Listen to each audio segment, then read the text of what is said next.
Bonjour à tous, je m'appelle Lorelai et je suis chargée des activités culturelles chez Sésame à Angers. Avec moi aujourd'hui, il y a Yann, responsable des activités sociales et culturelles dans le Grand Est, à Mulhouse précisément. Et vous Bonjour ne à la vous. voyez pas, mais elle agit dans l'ombre. Nous avons aussi Jordan de Sésame Paris qui s'assure du bon déroulement de ce webinaire. Si on est là, je vois ces petites mains en commentaire. Alors sachez que vous pourrez commenter vous aussi, poser vos questions, argumenter. N'hésitez pas. Tout au long de ce webinaire, vous pourrez voilà, discuter avec nous grâce à ce petit moyen technique. Si on est là aujourd'hui, c'est pour vous présenter notre nouvelle sélection du prix BD Sésame, celle de 2026. Avant de commencer, je voudrais juste vous préciser que tout au long du webinaire, vous aurez l'occasion, donc comme je le disais, de poser vos questions auxquelles nous prendrons le temps à la fin de répondre ensemble. Le webinaire devrait durer à peu près 30 à 40 minutes en comptant cette introduction. Donc voilà. Notre comité de lecture, composé de salariés Sésame, de bibliothécaires, de libraires, d'élus de CSE et ou tout simplement de passionnés, se réunit plusieurs fois à l'année pour débattre des nombreuses lectures qui ont été faites.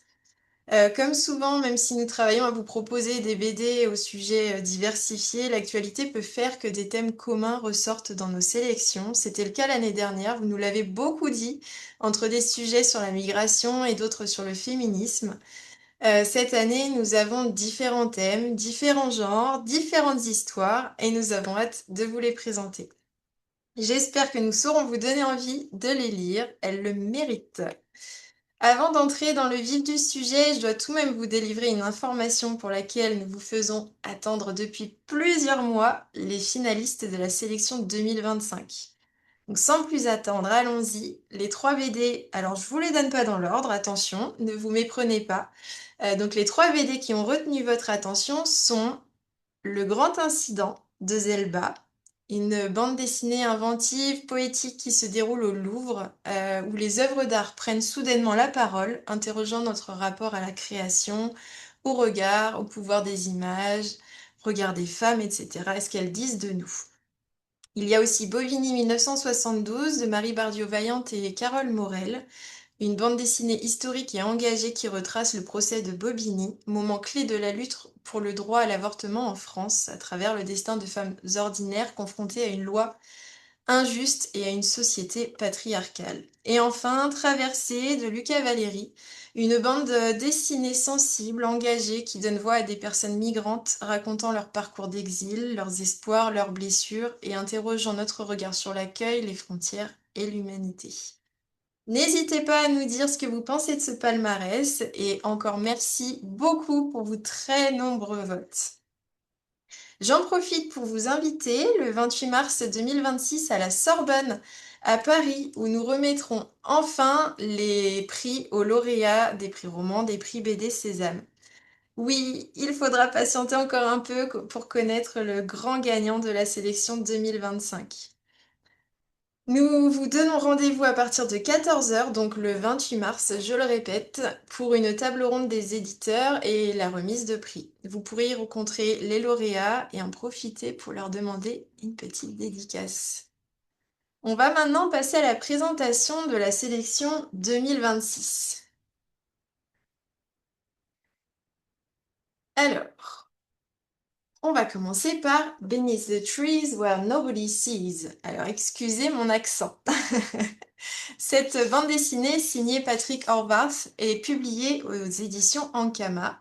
Elle est sortie le 10 janvier 2025 pour sa version française. Alors, cette BD raconte l'histoire d'une petite ville de Woodbrook où tout le monde connaît tout le monde, mais pas forcément les zones d'ombre. Une ours du nom de Samantha Strong, qu'on peut voir un petit peu en couverture, y tient le magasin de bricolage familial, jusqu'au jour où un corps atrocement suspendu à la parade annuelle bouleverse l'équilibre. Les dessins mêlent anthropomorphisme doucereux, violence brute, des animaux tout mignons en apparence, comme une ours, on peut le voir, un canard, des moutons, etc. Dans un décor assez bucolique, vous pouvez le voir aussi sur la couverture avec voilà, des petites fleurs, des tons pastels, qui se fissurent sous la cruauté et le suspense. Le contraste graphique et narratif est saisissant. C'est un thriller graphique à la fois déconcertant et captivant qui joue avec les genres, horreur, polar, satire sociale. Si vous cherchez une BD qui surprend et qui ne laisse pas indemne, Beneath the Trees est faite pour vous. Je laisse maintenant la parole à Yann pour vous présenter la prochaine BD. Donc, la prochaine BD, c'est Champ de bataille. Donc, Champ de bataille, comme vous pouvez le voir à la couverture, ce n'est pas une bande dessinée sur la guerre. Et pourtant, dans cet ouvrage, il y a quand même une guerre, mais c'est une guerre qui a été faite à la terre et à la paysannerie. Et c'est ce qu'on appelle le remembrement. Mais vous allez me dire, qu'est-ce que le remembrement? Le remembrement, c'est en fait le vaste processus de restructuration des terres agricoles en France qui a eu lieu après la Seconde Guerre mondiale.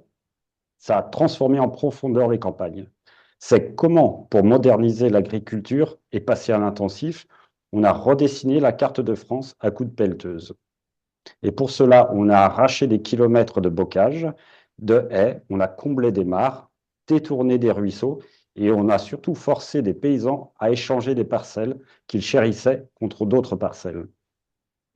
En fin de compte, cette bande dessinée, elle nous explique pourquoi nos campagnes ressemblent à ce qu'elles sont aujourd'hui, et elle met en lien l'histoire intime des familles de paysans à l'histoire politique du pays. Alors, c'est une enquête qui est rigoureuse et documentée. Elle s'appuie sur des recherches historiques, des témoignages directs de paysans, d'habitants, d'acteurs locaux, de la Bretagne, des Ardennes et en passant par le Limousin. Pour ceux qui fréquentent un petit peu les prix BD Sésame, vous avez déjà certainement entendu parler de la scénariste Inès Léraud, puisque c'est elle qui avait déjà fait Algues vertes, une bande dessinée documentaire aussi, avec toujours le même dessinateur, Pierre Van Hove. Donc leur duo fonctionne comme une véritable équipe d'investigation. Inès Léraud apporte le travail de terrain, les sources, les interviews, et tandis que Pierre Van Hove transforme cela en dessin. Et donc, elle est éditée à la maison d'édition Delcourt, la revue dessinée, qui fait la promotion de la bande dessinée d'investigation. Voilà, je vais laisser la parole, pardon, à Lorelai pour la prochaine bande dessinée. Alors nous passons ensuite à Caballero Bueno. Cette œuvre est signée Thomas Lavacherie et Thomas Gilbert, oui, on peut dire les Thomas bis si vous voulez, et elle a été publiée aux éditions Rue de Sèvres en avril 2025. Alors, au début du XXe siècle, la compagnie anglaise Jones et Williams exploite une partie de l'île de Pâques, gouvernée par le Chili. Lorsque le corps de l'un de ses administrateurs est retrouvé sans vie, l'autorité sur place porte rapidement ses soupçons sur le peuple pascuan. L'inspecteur Valverde, par ses méthodes atypiques et son absence d'idées reçues, va tenter d'élucider ce meurtre. Alors, concernant les dessins, je vais tenter de vous les montrer un petit peu, mais je pense que le mieux, ce sera que vous les découvriez par vous-même. Sur l'île de Pâques, la météo est aussi étrange que ceux qui y vivent, et Thomas Gilbert réussit avec brio à nous transmettre l'ambiance de l'île. Bon, je vous laisserai, le mieux, ce sera vraiment que vous le découvriez par vous-même. Thomas Lavacherie s'est inspiré des écrits de son grand-père pour nous livrer une enquête captivante. Je vous recommande vivement cette plongée sur l'île aux statues géantes. Et je redonne la parole à Yann. Merci. Donc, la prochaine bande dessinée, c'est Sibylline de Sixtine Dano aux éditions Albin Michel BD. Donc, cette bande dessinée raconte la vie de Raphaël, une jeune femme de 19 ans qui quitte sa province pour étudier l'architecture à Paris. Donc, elle va vite découvrir que le coût de la vie et des études dépasse ses moyens. Entre petits boulots et galères, une rencontre via une appli va l'amener progressivement à accepter des rendez-vous, mais des rendez-vous rémunérés avec des hommes plus âgés. Ce qui commence presque comme une solution pragmatique pour payer ses frais de scolarité se transforme en expérience qui questionne sa vie, son corps, ses désirs et ses contradictions.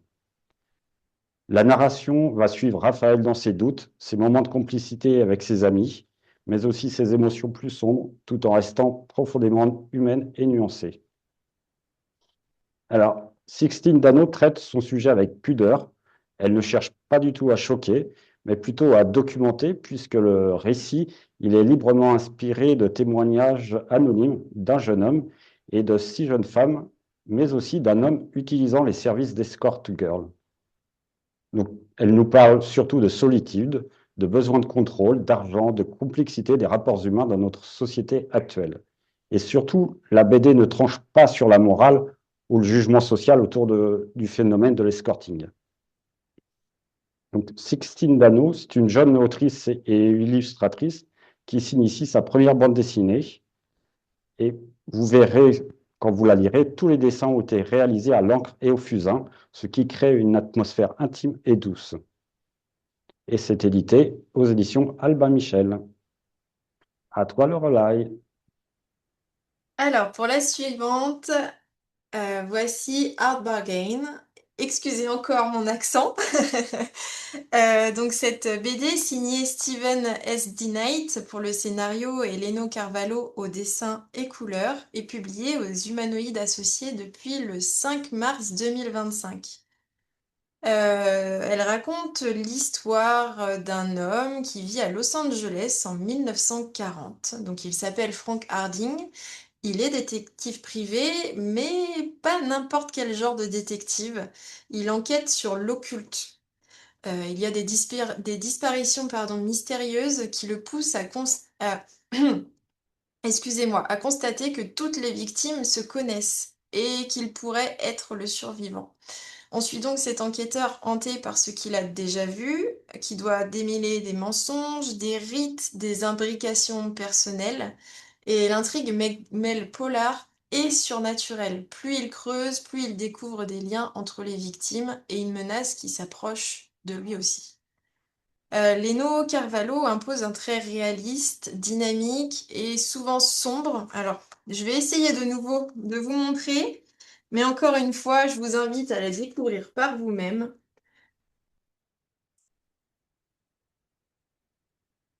Voilà, vous pouvez voir que les traits sont vraiment très réalistes et surtout très sombres, mais ça colle parfaitement avec l'histoire, l'atmosphère crépusculaire de la ville. Et les scènes d'enquête et les apparitions occultes sont mises en scène avec un sens du cadrage très efficace, parfois oppressant, souvent magnétique.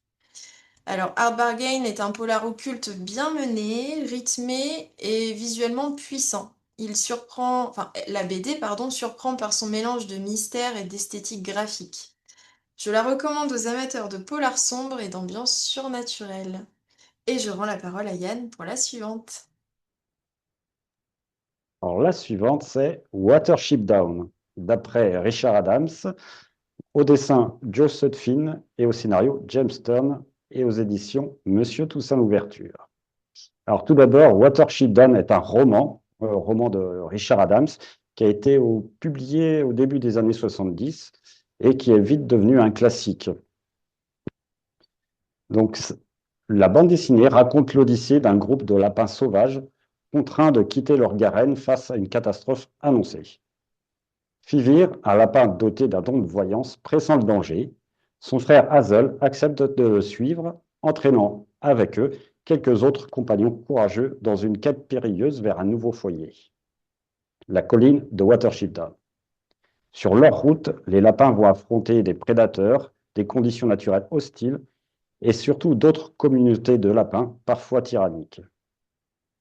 L'aventure, c'est bien plus qu'un voyage, c'est une réflexion sur sur le courage, la solidarité, la liberté et la survie. Chaque personnage apporte une dimension propre à l'histoire, bravoure, ruse, doute, humour, mais toujours une profonde humanité malgré leur nature animale. Les dessins rendent les paysages naturels et les émotions animales de façon saisissante, ce qui nous aide à nous immerger dans cette odyssée peuplée de dangers et d'espoir. En plus du livre, vous aurez aussi une petite carte qui va situer les lieux de l'action, ainsi qu'un petit glossaire. C'est un glossaire de la, voilà, tac. Glossaire de la langue lapine. C'est une langue fictive qui a été imaginée par Richard Adams. Par exemple, en langue lapine, farfaller veut dire remonter à la surface pour manger. Donc, les éditions Monsieur Toussaint Louverture sont une maison d'édition indépendante qui est connue pour son travail de recréation. Parce qu'en fait, ils ne font pas que publier un livre ou une bande dessinée, ils en font des véritables ouvrages, pardon, des véritables objets de collection. Les fans de bande dessinée connaissent cette maison d'édition, surtout parce qu'elle a publié les 2 tomes de Moi, ce que j'aime, c'est les monstres. Voilà, je passe la parole à Lorelai. Alors, pour la 7e BD, on va passer à L'Amourante. C'est une BD où l'amour et l'éternité se croisent de façon troublante. Cette BD, signée Pierre-Alexandrine et publiée par Glénat en juin 2025, est une œuvre qui se présente comme un vrai roman graphique hors collection. On y rencontre Louise, elle semble jeune, belle, dynamique, mais ce n'est pas tout, elle a plus de 600 ans. Et figurez-vous que tant que quelqu'un l'aime, ou du moins tombe sous son charme, elle ne vieillit pas. Attention cependant, si elle tombe elle-même amoureuse ou si l'amour s'éteint, le temps reprend ses droits. Alors ce que j'ai vraiment aimé dans L'Amourante, c'est ce mélange très subtil entre conte fantastique et chronique humaine.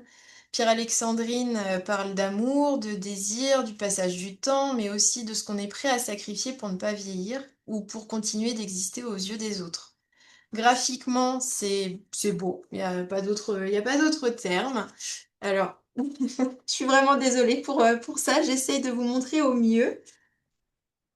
On a un trait précis, délicat, presque intemporel, et on traverse les époques sans jamais se perdre.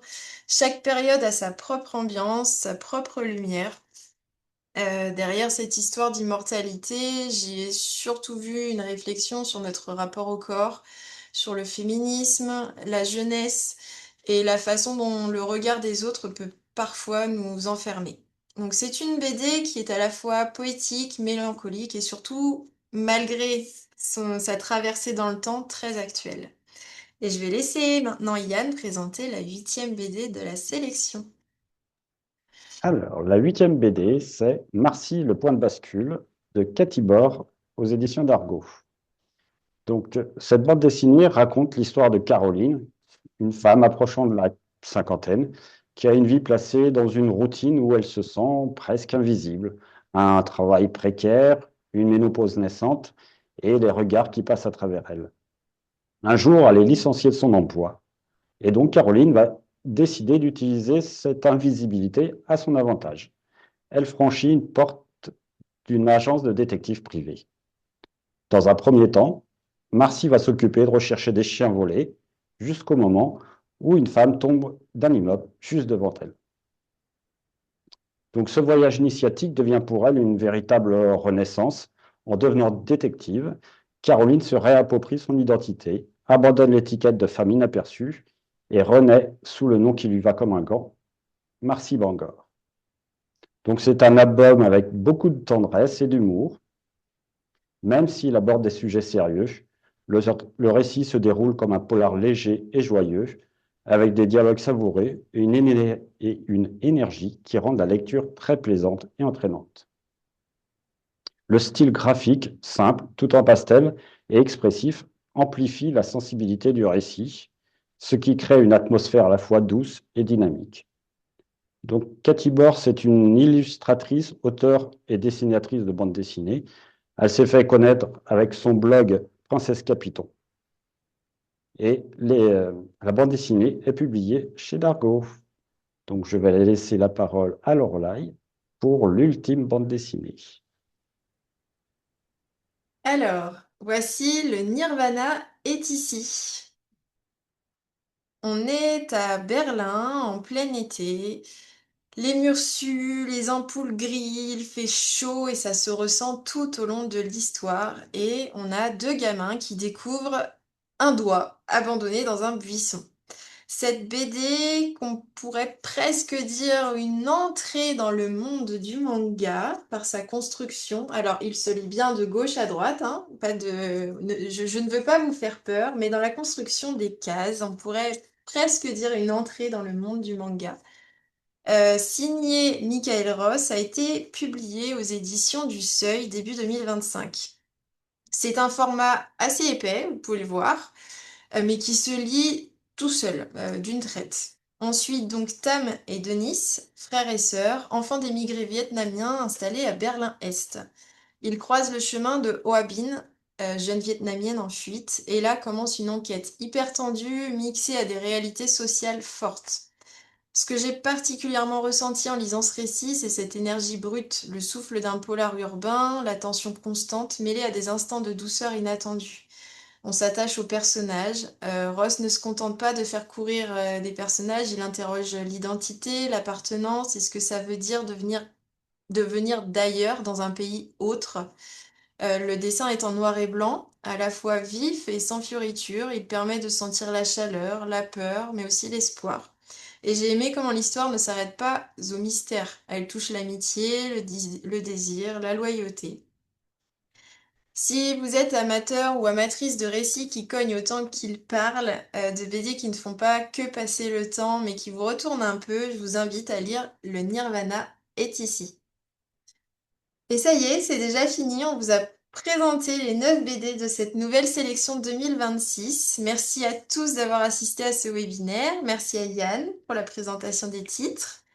S'il y a des questions, il ne faut pas hésiter à nous les poser. En tout cas, j'espère vraiment que, voilà, que cette sélection vous plaira, qu'on a su attirer votre attention, qu'on a su vous donner envie de les lire. Je vous rappelle d'ailleurs que vous avez jusqu'à novembre 2026 pour voter pour vos 3 coups de cœur, comme cette année. Voilà, on fonctionne en podium.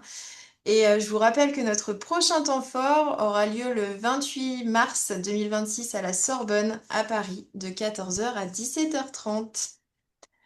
Alors, je vais passer aux questions. Je vois qu'il y en a.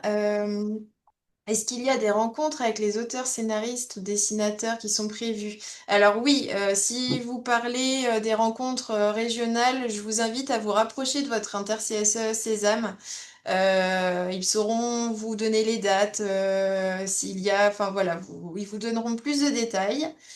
Merci à Jordan de répondre à la question pour le nombre de votants. On peut dire effectivement qu'il y avait un peu plus de 1500 votants, sachant que il faut compter le double, voire le triple pour le nombre de lecteurs. C'est pas toujours très représentatif du nombre de lecteurs Sésame. J'ai vu une question passer régulièrement aussi tout au long de ce webinaire, donc je vais vous rappeler le palmarès 2025. Si vous n'étiez pas là au début, je vous indiquais, donc pas dans l'ordre, hein, je le répète, les 3 BD qui ont su retenir votre attention pour 2025 sont Le Grand Incident de Zelba, Bobigny 1972 et Traversée. Voilà, donc j'ai vu que ça faisait réagir. N'hésitez pas, voilà, à nous donner vos avis, mais voilà, ce sont les 3 BD pour lesquels il y a eu le plus de votes. Je vérifie, excusez-moi, rapidement pour les questions. Le classement des suivants, alors non, cette année, on a choisi, pour de nombreuses raisons, de rester sur un système de vote podium. Donc les 3 premiers, vous n'indiquez donc pas quels sont vos quatrième, cinquième, sixième, etc. BD préférés. Donc on n'a pas en fait les résultats pour les autres BD.